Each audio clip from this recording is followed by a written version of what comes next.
le port du masque est obligatoire dans les transports en commun. Le message tourne en boucle depuis ce matin dans les 69 stations de la STIB. Dès l'entrée dans un véhicule ou dans une gare, il faut se couvrir le nez et la bouche.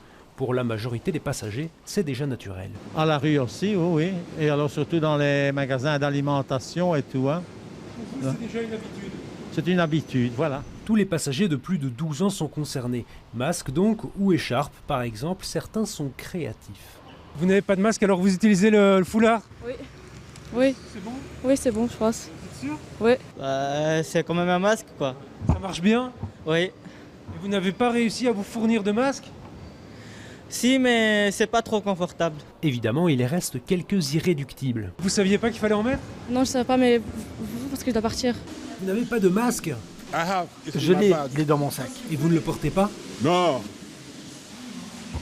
Mais la police et les contrôleurs sont présents en nombre pour faire respecter la nouvelle règle.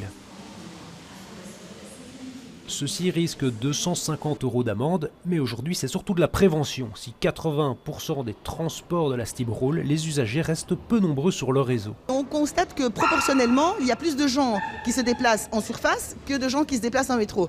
Ça s'explique parce que la fréquentation du métro est surtout pour le domicile-travail. Or, comme le home working est toujours recommandé, on se rend compte qu'il y a moins de gens proportionnellement en métro. Par contre, en surface, on est plus dans une circulation plus locale et on se rend compte que ce n'est pas les heures de pointe qui sont chargées, mais plutôt l'après-midi. Selon les premiers chiffres de la STIB, moins de 10% des passagers ont été rappelés à l'ordre ce matin.